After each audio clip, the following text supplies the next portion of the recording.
Buenas tardes, hermanos, nuevamente, amigos. Gracias nuevamente damos al Señor por estar acá y poder compartir el Evangelio, este mensaje de nuestro Señor que envió a predicar. Él dijo ir por el mundo y predicar el Evangelio a toda criatura. El que creyere será salvo, mas el que no creyere será condenado. El mensaje del Evangelio es el centro de las Escrituras.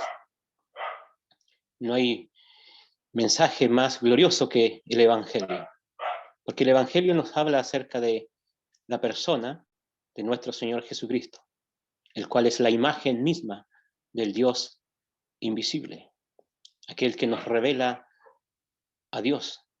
No hay forma de conocer a Dios, sino a través de Jesucristo. Y a la vez a Cristo lo podemos conocer únicamente a través de su palabra. Dios se nos ha revelado a nosotros a través de su creación, se nos ha revelado a través de su palabra, y su última revelación y completa es a través de Jesucristo. Parafraseando el texto de Hebreos capítulo 1, Dios se ha revelado claramente en la persona de Cristo y Él se revela en su palabra, la Escritura, y se seguirá revelando a los suyos por toda la eternidad, dándonos a conocer al Dios que habita en luz inaccesible, al Padre. La Biblia nos enseña quién es Dios, quién es Dios, quién es el Dios verdadero. Y es diferente al Dios que nos presentan las religiones. Diferente es al Dios que las personas se crean en su mente, en su imaginación. El Dios verdadero y único es muy distinto, porque Él existe. Los otros son inventos de las mentes humanas, del hombre. Y para conocer a Dios tenemos que mirar la creación y ahí vemos el poder de nuestro Dios. Su poder no se puede medir. Miramos el cosmos, hoy día hay muchos instrumentos para mirar el cosmos y ver la inmensidad de la creación, el poder que hay en ella, la preciosura, la belleza que hay en ella. Y eso nos debe llevar a mirar detrás de la creación, aquel que está detrás de la creación, aquel que ha creado la creación, aquel que la sustenta, al Dios todopoderoso. Así nos dice Pablo a los romanos, que Él se da a conocer. Lo que nosotros podemos conocer de Dios, Dios se nos ha revelado a través de las cosas que Él ha creado. Así que no hay excusa y decir que no hay Dios. Cualquier persona normal al contemplar la creación debe llegar a la conclusión que debe haber alguien que la ha diseñado, alguien tuvo que haberla creado, alguien tiene que estarla sustentando. Como dice el profeta, es Dios el que llama las aguas del gran abismo y las derrama sobre la faz de la tierra, para que ésta produzca hierba para los animales y planta para el sustento humano. Dios sustenta su creación. Si no hay lluvia, ¿qué seríamos de nosotros? ¿Qué serían de los seres vivos? ¿Qué serían de los animales? No habría vida.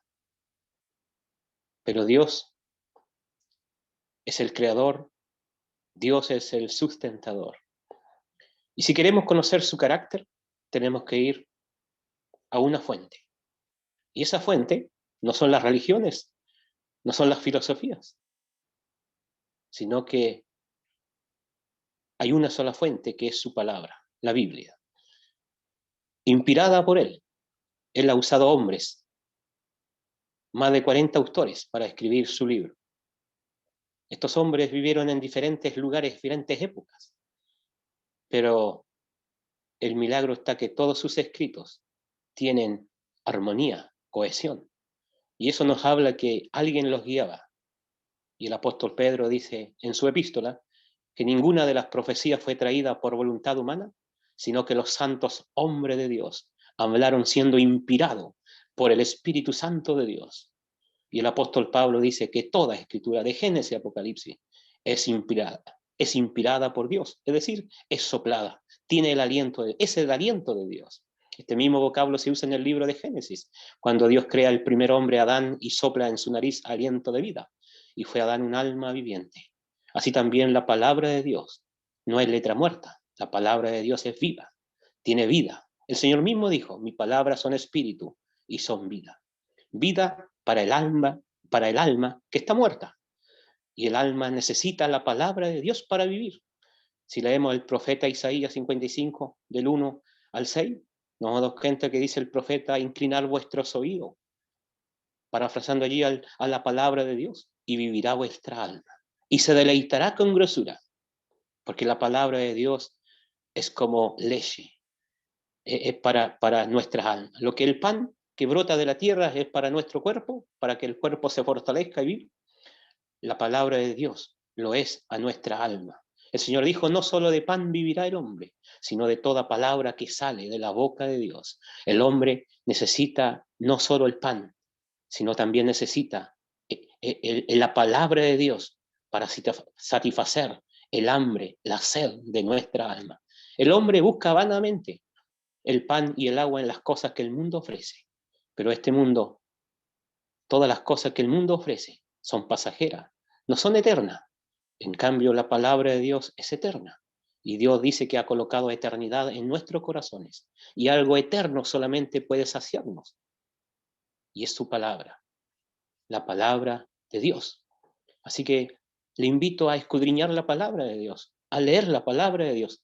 Sacie su alma, sacie ese vacío que tenemos con la palabra del Dios viviente. Y en esta palabra, en la Biblia, las Sagradas Escrituras, está este mensaje que ya le he dicho, el Evangelio, el mensaje central de la Biblia.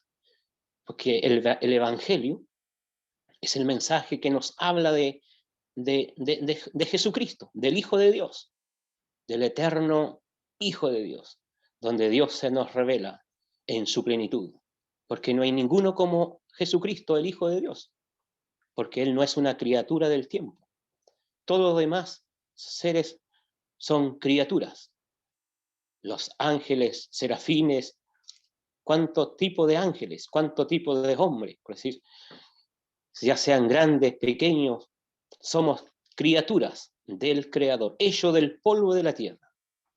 Venimos de la tierra y fuimos creados. Pero Cristo es diferente. El apóstol Juan en su Evangelio 3:31 dice, Jesucristo viene de arriba, Él es sobre todo. El mismo Señor dijo, nadie subió al cielo, sino aquel que descendió del cielo, hablando de su persona, el Hijo del Hombre, el que está en el cielo. Él vino del cielo, Él está por encima de todo ser humano. En toda la historia han habido muchos hombres brillantes, lenguas de oro, pero ninguno se dijo de ellos lo que se dijo de nuestro Señor Jesucristo. Ninguno ha hablado como Él. Él habla con autoridad. Él todo lo ha hecho bien. Él es perfecto, Él es poderoso. Él detenía las tormentas, el viento, sanaba a leprosos, hacía que los ciegos vieran. Y así podemos seguir cómo Él mostraba su poder. El poder que Él tenía era de Él, era del Hijo de Dios. Así que nosotros debemos conocerle a Él. ¿Y cómo lo podemos conocer? ¿Cómo podemos conocer al Hijo de Dios?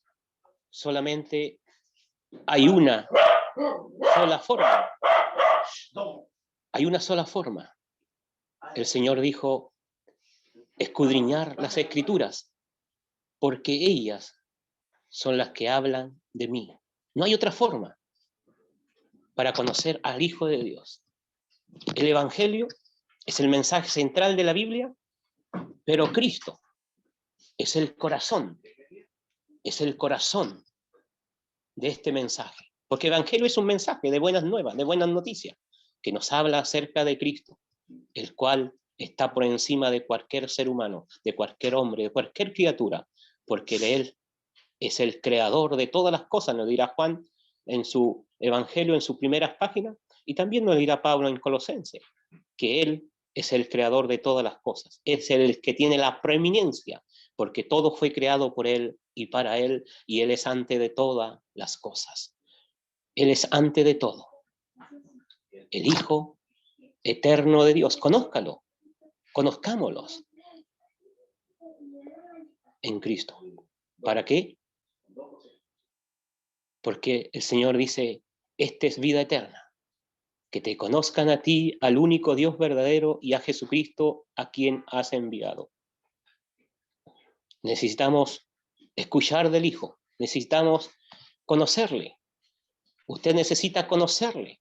Mi deber es presentarle a Cristo para que usted pueda ver a Cristo y pueda confiar en Él, creer en Él.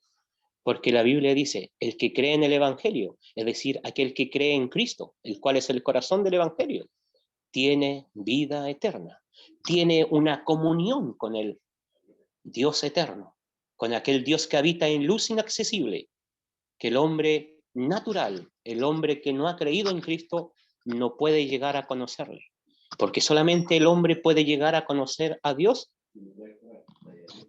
cuando el hombre cree, recibe a Jesucristo, el cual es la imagen misma de su sustancia, y cree. Y el Espíritu Santo viene a morar en el corazón de esa persona que ha creído, el cual es el autor de la palabra. Y Él me empieza a dar luz para conocer cada día más a Cristo. Entonces, ese día que yo recibo a Cristo, comienza esa vida, comienza esa comunión con Dios. ¿Por qué antes el hombre no tiene comunión con Dios? El problema se llama pecado. El pecado es el gran problema de la raza humana, es el gran problema nuestro. Lo vemos, por ejemplo, en Adán. Solamente un pecado. ¿Y qué sucedió con él? Dios toma a este hombre y a su esposa y lo echa de la presencia de él. Lo echa y cierra la puerta a su presencia. Quedó destituido. Y todo ahora, todos aquellos que nacen de Adán, todos los descendientes de Adán, nacen con esta naturaleza pecaminosa. Eso nos dice Romanos 5, capítulo 12. El pecado entra en el mundo por un hombre, Adán, y por el pecado la muerte. Es decir, la muerte es una evidencia de lo que somos, pecadores. Y por cuanto todos pecaron, Romanos 6, 23, por cuanto todos pecaron, dice que están todos destituidos. ¿Cuántos pecaron? Todos. Porque somos hijos de Adán, descendientes de Adán. Nacemos de los lomos de Adán. Entonces todos somos pecadores. Y como somos pecadores, dice, estamos destituidos de la gloria de Dios, separado de la gloria de Dios, Romanos 3, 23, porque la paga del pecado es muerte, Romanos 6, 23, la paga del pecado es muerte, separación de Dios, porque muerte es separación, el hombre está separado de Dios, nace con esta naturaleza pecaminosa, nace separado de Dios, la causa es el pecado, nace el pecado, entonces el hombre necesita vida, es decir, necesita esta comunión con Dios. Mientras el pecado no sea quitado, el hombre sigue separado de Dios. Y si muere sin solucionar este problema, va a pasar la eternidad lejos de la presencia y gloria de Dios, bajo la ira de Dios. Y Dios no quiere eso. Dios quiere que nosotros seamos salvos.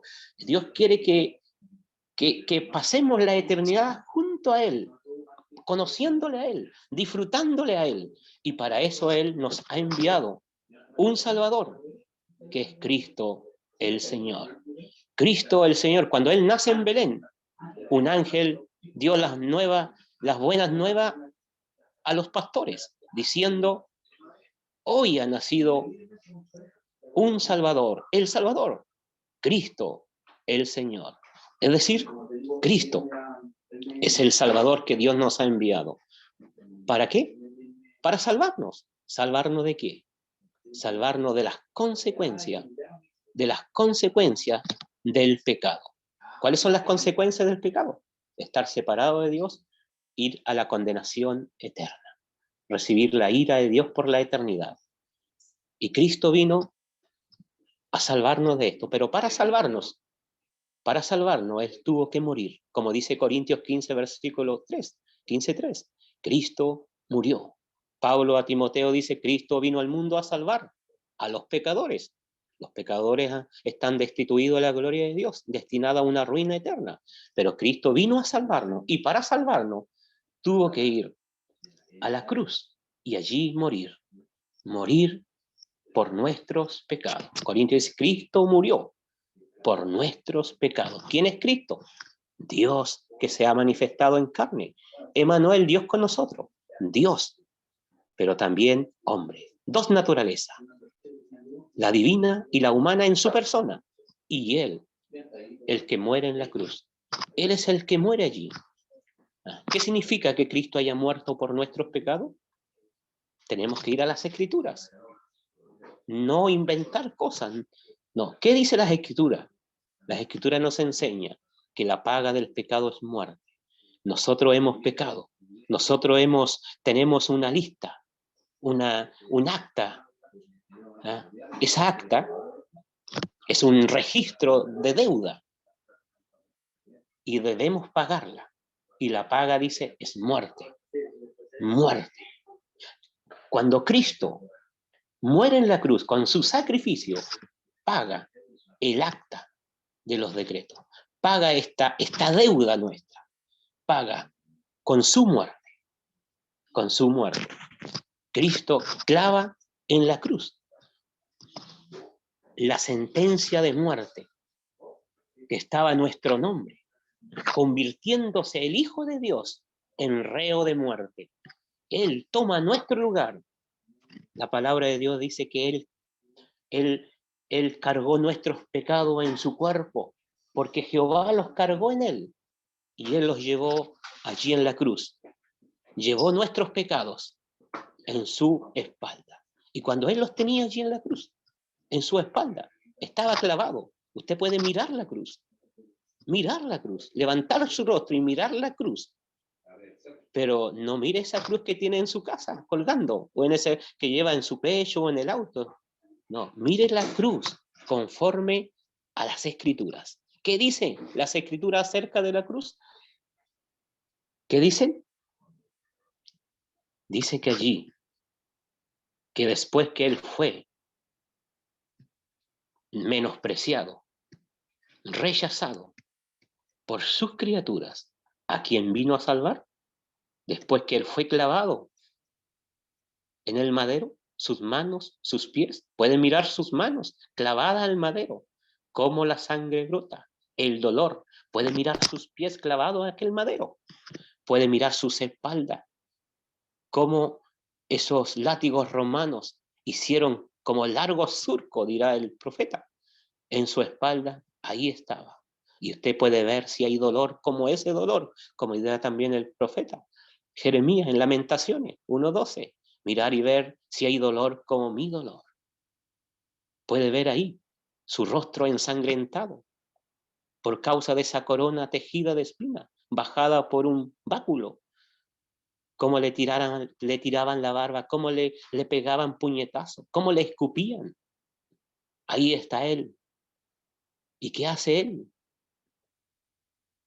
El profeta dice, y también el evangelista, que Él oraba por sus transgresores. Porque Él vino no para condenar a los pecadores. El Señor, Juan 3:17 dice, Dios no envió a su Hijo a condenar al hombre, al mundo, a condenarnos a usted, a mí, no, sino que Dios lo ha enviado a salvar, a salvarnos, a salvarnos. Y para salvarnos Él tenía que ir a la cruz, tenía que morir. Y Él se dejó, Él tenía el poder, con una sola palabra, haber destruido a todos sus enemigos, a todo el planeta. Pero Él enmudeció, cayó, Él quedó en silencio. En cuanto se refería a Él, Él no se defendió. Y ahí está, entre el cielo y la tierra. Ahora Él entra en 3 horas de tinieblas. Y en esas 3 horas de tinieblas es donde Dios viene donde Él, citando el profeta Zacarías, viene con una espada afilada, brillante, para defenderlo de sus enemigos. El profeta dice que Jehová levanta esa espada contra el hombre, compañero suyo, y él fue herido por Dios, también dirá Isaías, y fue herido por Dios. Dios lo hirió. ¿Cuál fue la causa? El profeta Isaías dice, la causa fueron nuestras rebeliones, nuestros pecados. El castigo que debía caer sobre nosotros, cayó sobre Cristo. Dios estaba en él, reconciliándonos a nosotros, no tomándole en cuenta a nosotros nuestros pecados, sino que aquel que no cometió pecado, a él se le imputaron. Él fue hecho pecado, él fue tratado como si hubiese pecado, para que nosotros pudiéramos ser perdonados, para que nosotros pudiéramos llegar a Dios. El justo muere por los injustos. Eso significa que Cristo haya muerto por nuestros pecados. La salvación ha sido consumada. La salvación está hecha. Cristo dijo, consumado es. Todo está listo, todo está pagado. La deuda del hombre ha sido cancelada. Cristo murió por nuestros pecados. Fue sepultado y resucitó al tercer día. Estuvo con los suyos por 40 días. Se le apareció, comió con ellos, lo instruyó. Después sube al cielo, a la casa del Padre de donde había venido. Pero antes de subir al cielo, antes de ir a la casa del Padre, antes de sentarse a la diestra del Padre, Él reúne a su pueblo y le da una misión, le da un mandato y le dice que era necesario que Él debía morir. Era necesario que debía morir, ser sepultado y todo conforme ya a lo que estaba escrito, la agenda de Dios. Todo, porque Él vino a hacer la voluntad de Dios. Y la voluntad de Dios era dar su vida por los pecadores. Entonces era necesario que Él debía morir, resucitar al tercer día. ¿Para qué? Para que se predicase en su nombre el arrepentimiento y el perdón de pecado. Arrepentimiento quiere decir un cambio de mente, un cambio de actitud, es decir, una metamorfosis mental frente al mensaje que estamos escuchando, que está escuchando. Tengo que cambiar mi forma de pensar acerca de Dios, que Dios es santo, que Dios es justo, y yo soy pecador. Tengo que cambiar mi forma de pensar acerca de mí mismo, que no soy como yo pienso, como la gente piensa de mí, sino como Dios dice que soy, pecador, pecador destituido de la gloria de Dios, destinado a una eternidad de ruina, y creer lo que Dios ha hecho en Cristo. Tener un cambio de mente en cuanto al Cristo, en cuanto a la obra de Cristo, que solo Cristo me puede salvar por lo que Él es y por lo que ha hecho. Tengo que creer en Él, tengo que creer en su obra. Y Dios dice, porque no hay otra forma, no hay otro medio en quien podemos ser salvos. Parafraseando lo que dijo el apóstol Pablo. En ningún otro hay salvación, dijo Pedro. En ningún otro hay salvación, no hay otro nombre. Pablo dijo a un carcelero, cree en el Señor Jesucristo y serás salvo. ¿Salvo de qué? Salvo de la ira de Dios. Romanos 5:9.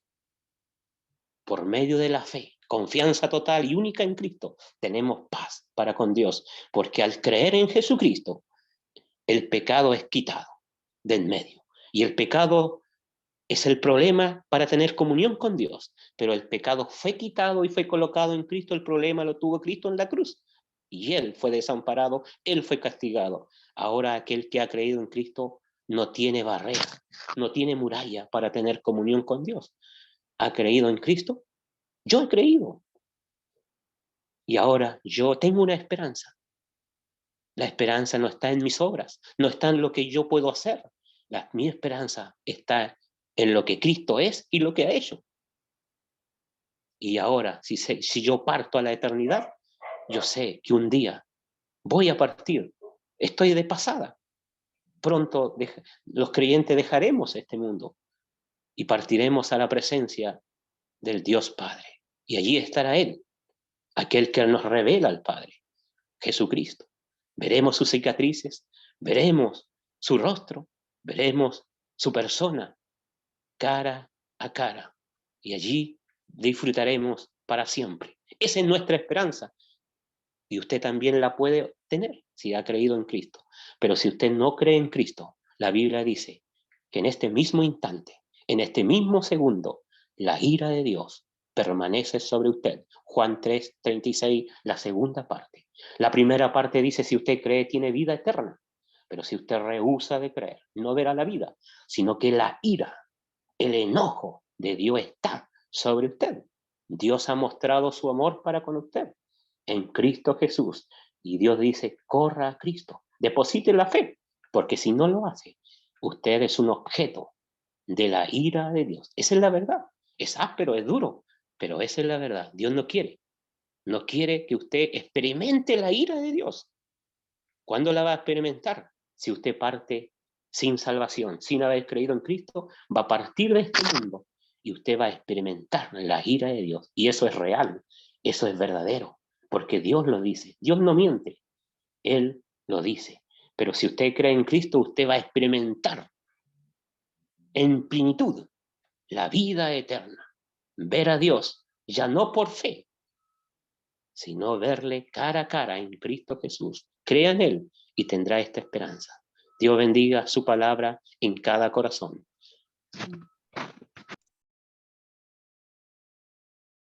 Ok. Muy bien.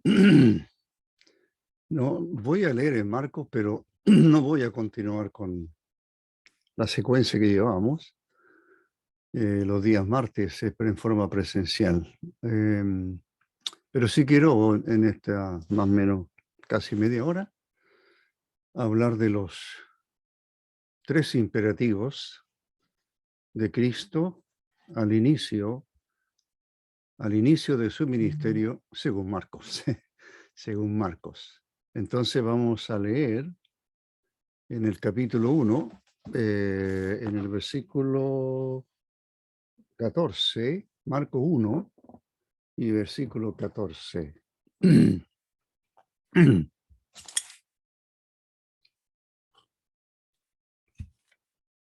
Después que Juan fue encarcelado, Jesús vino a Galilea predicando el evangelio del reino de Dios, diciendo: el tiempo se ha cumplido y el reino de Dios se ha acercado.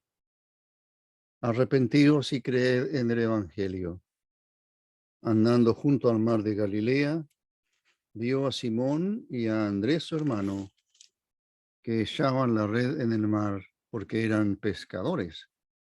Y le dijo Jesús: venid en pos de mí, y haré que seáis pescadores de hombres. Y dejando luego sus redes, le siguieron. Pasando de allí un poco más adelante, vio a Jacobo, hijo de Zebedeo, y a Juan su hermano también, ellos en la barca que remendaba las redes. Y luego los llamó, y dejando a su padre Zebedeo la barca con los jornaleros, le siguieron.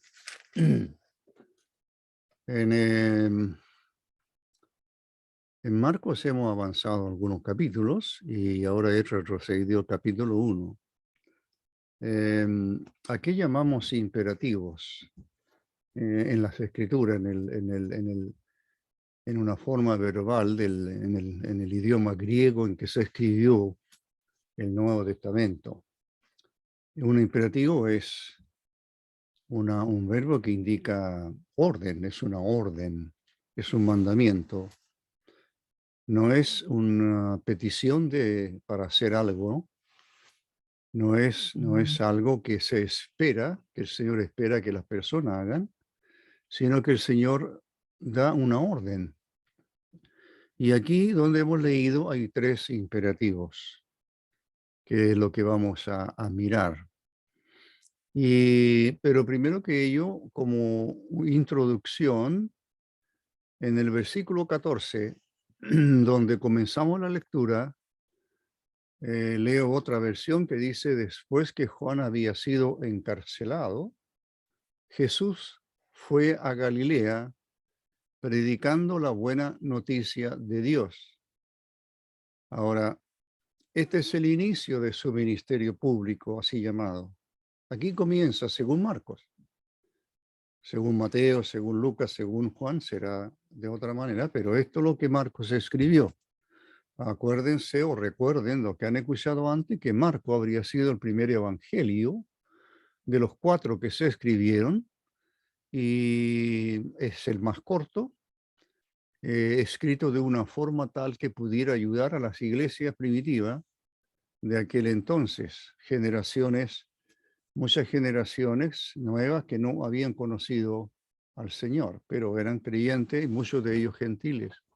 Entonces lo que está haciendo Marcos es escribir respecto a la vida del Señor aquí en la tierra, a su ministerio, así llamado, que culmina con su obra en la cruz, de la cual hemos escuchado, y luego ascendido al cielo. Entonces, en Marcos 14, versículo 14 del capítulo 1, donde acabamos de leer o comenzar ahora, el Señor dice que vino a Galilea. Ahora, Él es Galileo, Él es Jesús de Nazaret, ha sido criado en Galilea, en el pueblito desconocido de Nazaret, pueblo que ni siquiera aparece en el Antiguo Testamento, pero fue a Judea exclusivamente para ser bautizado por Juan en el Jordán. Es allí donde se oye la voz del Padre diciendo, los cielos se abrieron, o el verbo que yo usé en su momento, que más fuerte dice que los cielos se rasgaron. El cielo se rasgó y la voz de Dios, el Padre, se hace oír diciendo, este es mi Hijo amado en quien tengo complacencia. Después de eso, inmediatamente el Espíritu Santo lo lleva al desierto de Judea. Y allí es tentado por Satanás durante 40 días. Está 40 días y 40 noches y es tentado por Satanás.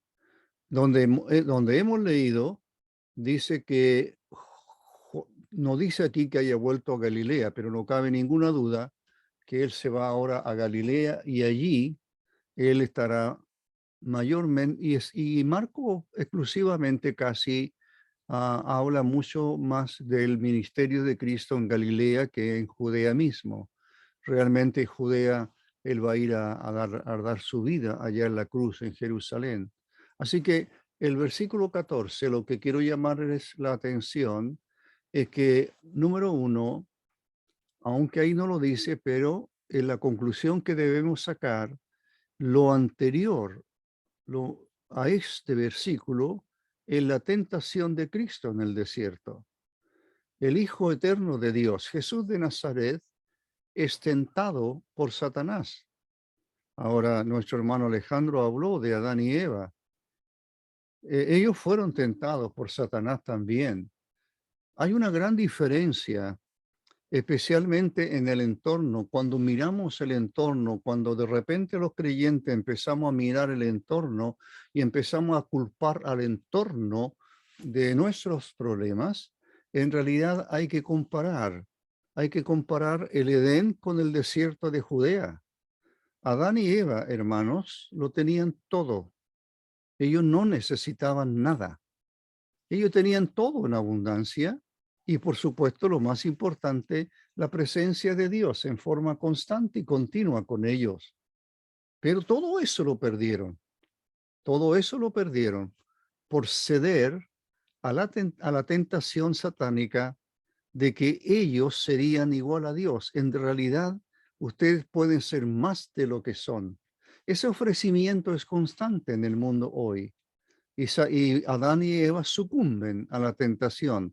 Pero Cristo está en el desierto, no está en el huerto, en un huerto lleno de comida y precioso lugar. No, están en uno de los desiertos más áridos del mundo. Allí está el Señor y allí es tentado. Tiene hambre por 40 días. Allí es tentado. Así que cuando dice aquí, después que Juan había sido encarcelado, dice que Jesús fue a Galilea. Allí comenzará su ministerio, mayormente según Marco, casi todo su ministerio se hace en Galilea, predicando la buena noticia de Dios. Lo que quería decirles es que el Señor viene triunfante sobre el diablo en aquella tentación en el desierto. El siervo de Yahvé, de Jehová, el siervo el Hijo Eterno de Dios ha triunfado. triunfará de nuevo en la cruz. Siempre fue triunfante, pero aquí nos muestra el camino a la obediencia a la palabra de Dios. Cada vez que es tentado, usted sabe la respuesta, no lo dice Marco. Marco no da ningún detalle de la tentación, lo encontrará en otro evangelio.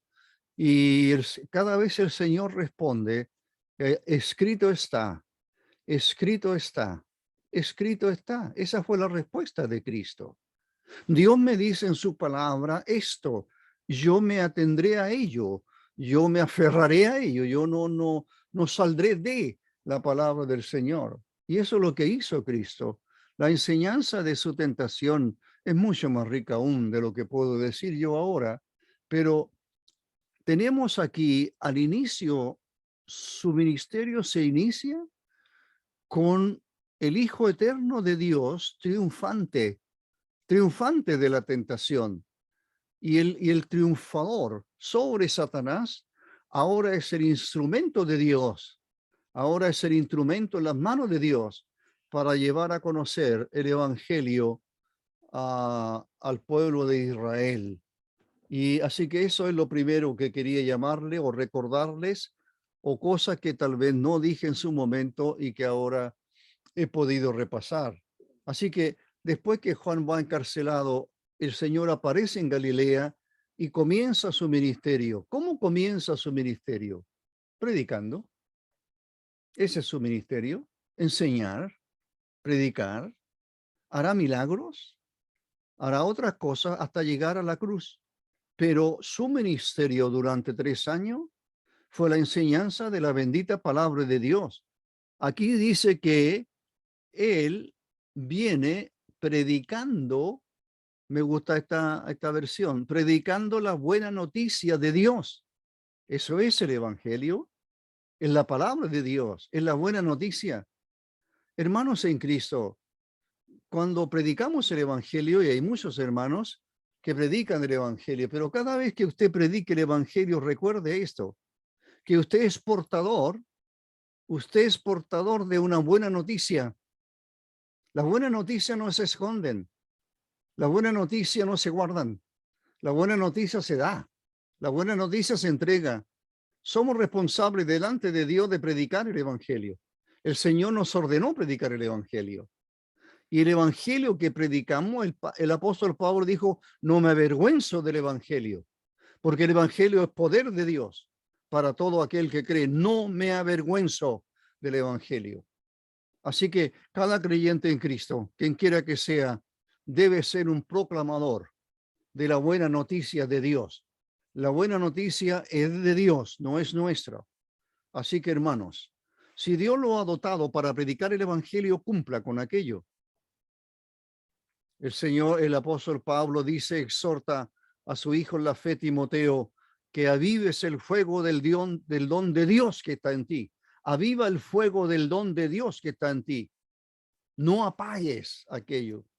Si Dios ha dotado a cada creyente en Cristo, los dones se usan para la gloria de Dios.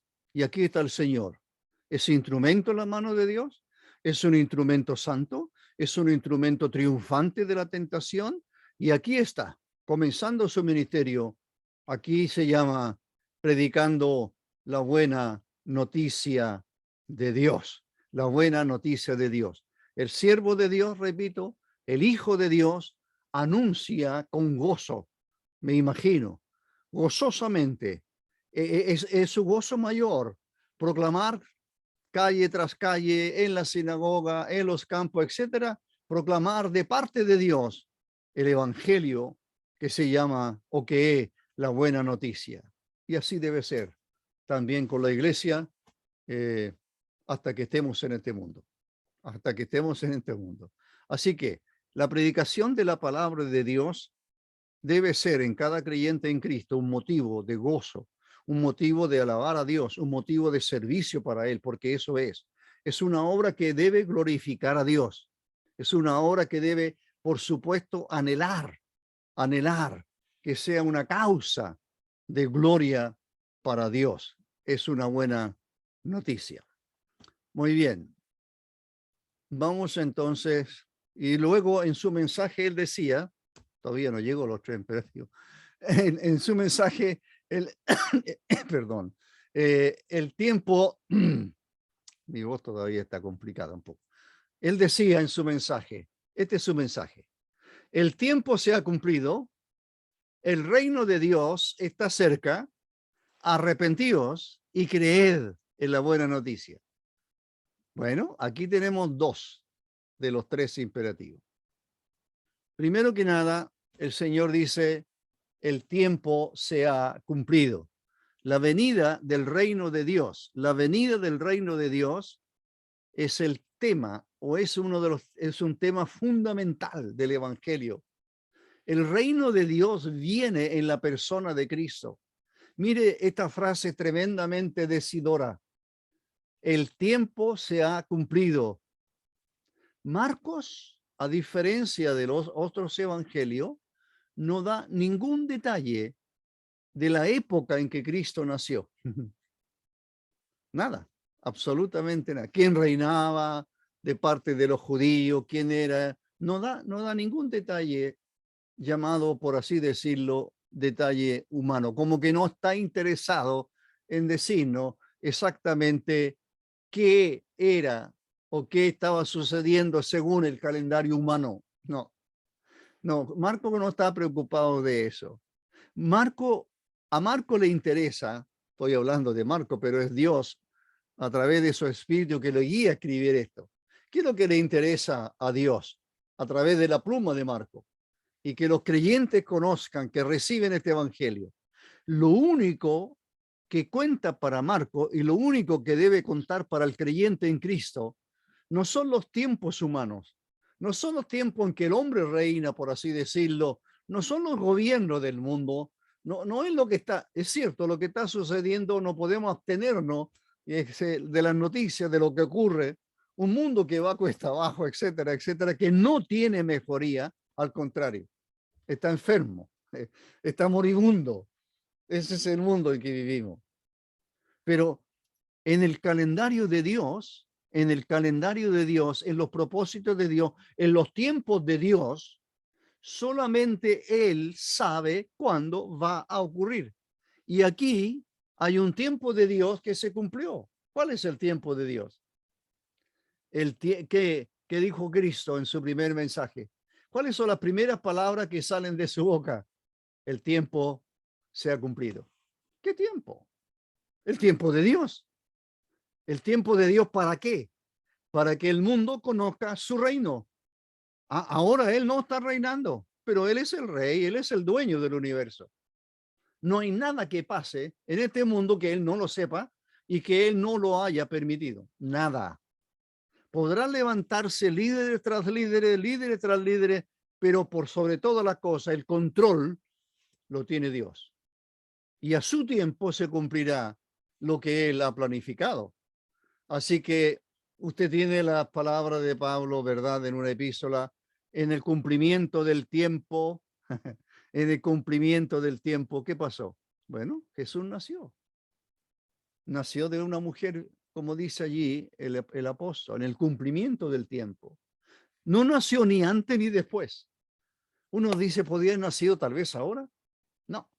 Nació hace 2000 años más o menos, exactamente en el tiempo cumplido por Dios. Dios había estipulado, Dios había decidido en la eternidad pasada, Dios había especificado cuándo vendría su Hijo para dar a conocer al mundo de entonces el reino de Dios.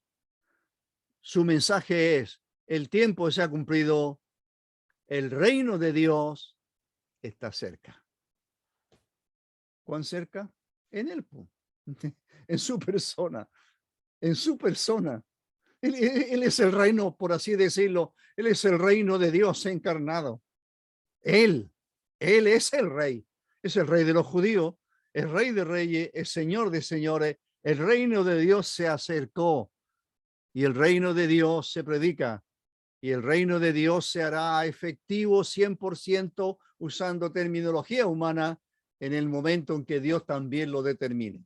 Así que la venida del reino de Dios es un tema fundamental, es un tema fundamental del Evangelio, el reino de Dios. Marco, como dije, no está interesado en un calendario humano, no. Que Herodes, que Pilato, que etcétera, etcétera, no. Lo que para él cuenta es que Dios cumpla sus propósitos. Y lo que él ve cuando Cristo aparece predicando de esta manera, haciendo lo que está haciendo, entonces él escribe a los creyentes que el mensaje del Hijo Eterno de Dios fue el reino de Dios, el tiempo de Dios, o el tiempo se ha cumplido, el reino de Dios está cerca. Ese es el mensaje del Señor según Marco.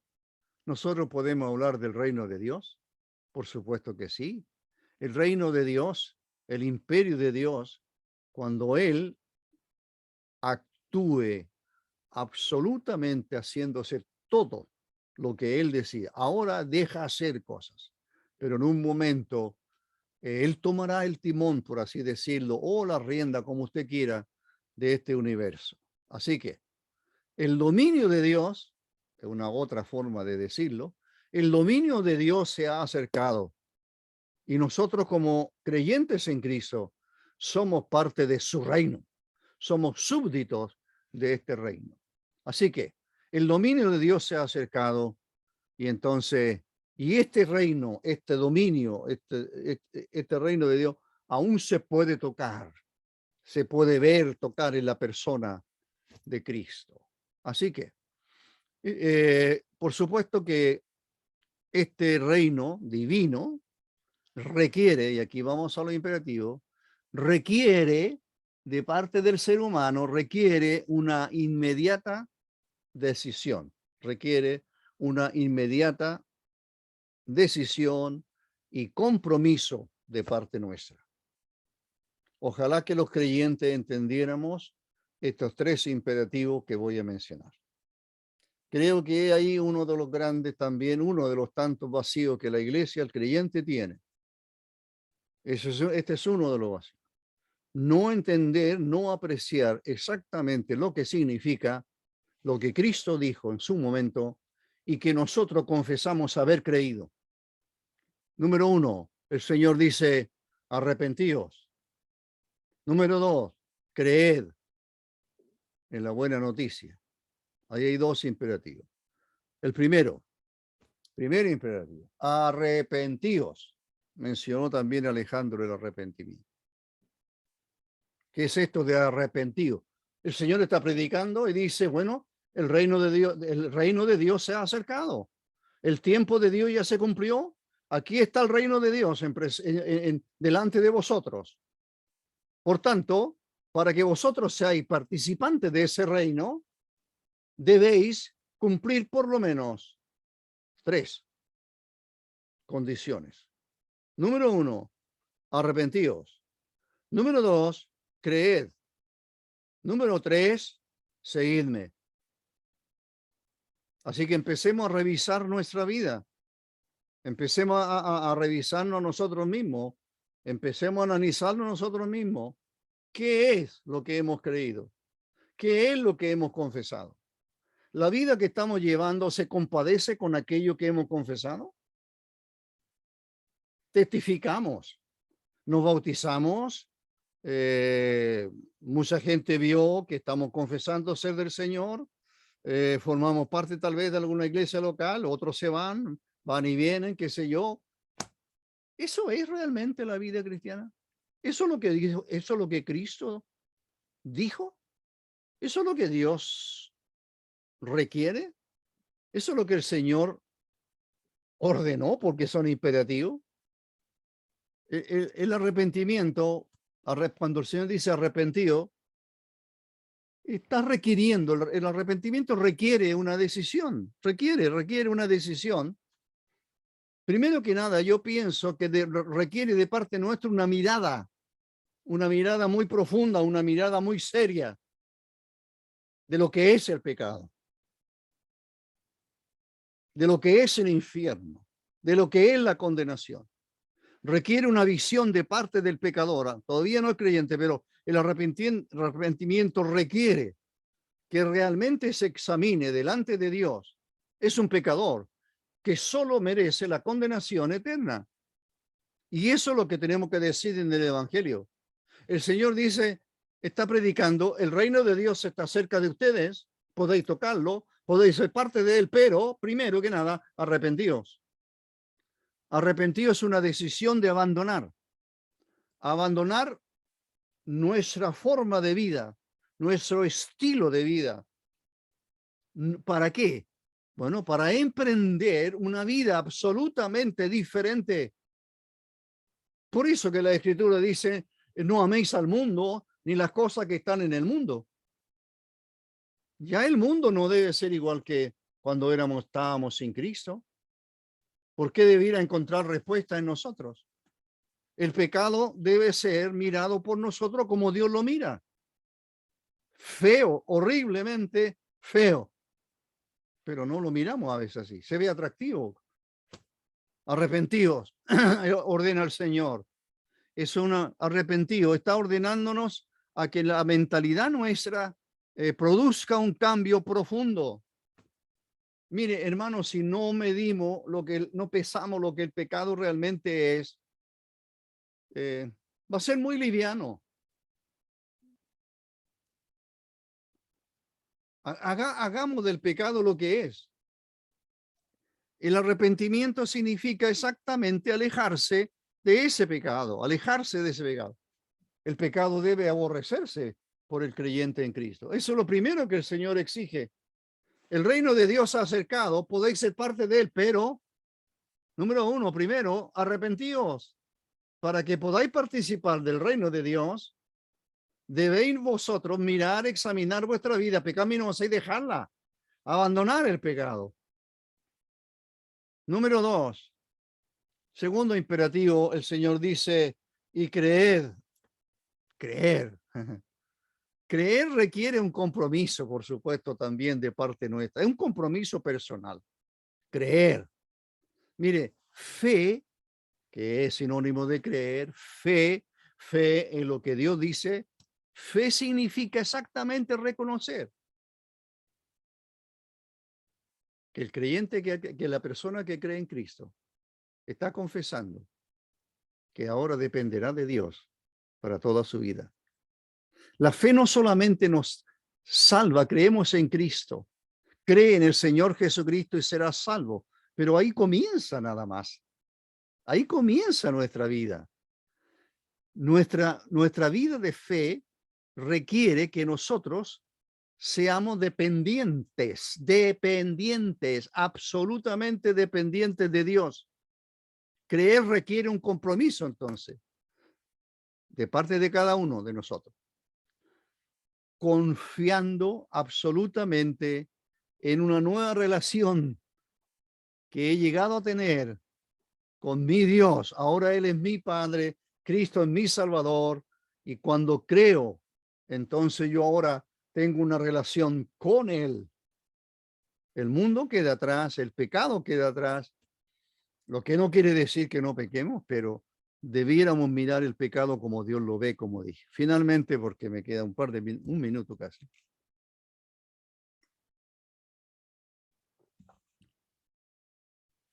Bueno, esto de lo que estaba hablando último, resumiendo un poquito, significa, por supuesto, repudiar, aborrecer, como usted quiera, una vida centrada en nosotros mismos. La vida del ser humano se centra en el ser humano. Usted lo sabe. Se centra en el ser humano. La vida gira alrededor de lo que somos y tenemos, no alrededor de Dios. Ese es nuestro problema, hermanos. ¿Por qué hay tanta frialdad de la cosa del Señor? ¿Por qué? ¿Por qué? Porque la vida nuestra no está centrada en Dios. No, el Señor no es, el reino de Dios, como que si no fuéramos parte de ese reino de Dios. El reino de Dios no tiene nada que ver con este mundo. Creo que hay un título de un libro por ahí sobre el reino de Dios. No me acuerdo el título exactamente ahora. Estaba leyéndolo y ahora olvidé un poco el título. Somos súbditos de ese reino. Debiéramos reorientar entonces nuestra vida hacia Dios, hacia sus propósitos. Eso es realmente la conversión. Eso es realmente lo que sucedió o debió haber sucedido cuando usted se convirtió, al menos que usted no sea creyente. Así es. Ahora quiero el último punto. Tercer imperativo, aquí está en el versículo 17. El Señor dice en el versículo 17, porque encontró a estos dos pescadores, a cuatro, pero primero Pedro y su hermano Andrés, después será Jacobo y Juan. Y cuando los encuentra, le dijo lo siguiente. Versículo 17, Jesús le dijo a Pedro y a Andrés, venid, seguidme, seguidme, y yo os enseñaré a pescar personas. Seguidme. Número uno, arrepentidos. Significa mirar el pecado como Dios lo ve, abandonarlo, dejarlo, aborrecerlo. Pensar de forma como Dios piensa, no como yo pensaba antes. Creer significa apropiarme, no solamente de la obra de Cristo, sino que apropiarme de todo lo que Dios significa. Creer significa confiar en Él para toda mi vida. Soy dependiente de Él. Pero ahora el Señor da un tercero. A estos dos le dice, síganme, síganme. Entonces algunos dicen, este es llamado al discipulado. Pero estas palabras siguen resonando, no solamente para 12 hombres, sino para todo creyente en Cristo. ¿A quién seguimos? ¿Qué seguimos? Entonces el Señor invita a la obediencia aquí, está incitando, no invitando, perdón, está Él exhortando, ordenando a la obediencia, a la obediencia. Quien ha creído en Cristo debe seguir a Cristo y debe ser como Él, una vida o una clase de vida visible, absolutamente visible a los ojos del Señor. Así que nuestra manera de hablar, nuestra manera de pensar, nuestra manera de imaginar, nuestra manera de orar, nuestra manera de trabajar, todo tiene que ser, toda la vida tiene que ser congruente con las realidades del reino de Dios. Tiene que ser congruentes con el rey de este reino. El reino está cerca, dijo el Señor. Por tanto, a estos discípulos les dice, a estos dos que llama primero, venid tras mí, dice el Señor, vengan tras mí. Son llamados a qué? A ser instrumentos de Dios, a ser instrumentos en las manos del Señor. El Señor los va a entrenar, los va a entrenar. Y así es, hermano, dejémonos enseñar o preparar o entrenar por el Señor para que seamos realmente instrumento en su reino, seamos súbditos absolutamente viviendo para el reino de Dios, seamos esos instrumentos que comuniquen a otros, porque esa es la idea de venir tras mí y os haré pescadores de hombres, porque esa es la idea. Tu tarea aquí, dice el Señor a ellos, ya no serán vuestros peces, ya no será vuestra comida. Ahora vuestra comida será pescar hombres, será traer hombres hacia el reino, a ser súbditos, a ser más súbditos. El reino de Dios, el reino de Dios necesita, por así decirlo, de mucho más súbditos. Nosotros tenemos el mensaje, somos dueños del mensaje, como creyentes en Cristo. Venid tras mí, dijo el Señor, no tras nosotros, no tras la iglesia. Algunos han dejado sus iglesias en muchas partes, pero dejar al Señor es diferente. Usted puede dejar la iglesia cuando quiera, pero si deja al Señor, eso sería muy triste. Por supuesto, sería una pena muy grande dejarlo a Él. Así que el llamado del Señor es a ser instrumento para comunicar a otros un mensaje que es urgente, un mensaje que va a cambiar vidas, un mensaje, por supuesto, que hará irreconocible al ser humano. Vamos a orar. Padre nuestro, bendito Señor, te damos gracias. Te damos gracias, soberano Señor. En el cumplimiento del tiempo, tú enviaste a tu Hijo nació de mujer, se hizo hombre. Y durante estos años, Él estuvo anunciando el reino de Dios, buscando súbditos. Una tarea que Él comenzó, tarea que la Iglesia ha continuado, tarea que debemos hacer de todo corazón, que el reino de Dios, que está cerca, podamos darlo a conocer, que prediquemos la buena noticia de parte de Dios. Ayúdanos, nuestro Dios, a llevar vidas que sean concordantes con lo que hemos confesado. Confesamos aborrecer el pecado. Confesamos que nuestra fe está absolutamente depositada en ti. Hemos confesado que somos seguidores de Cristo. Ayúdanos a vivir como tales. Te damos gracias en el nombre del Señor Jesucristo. Amén.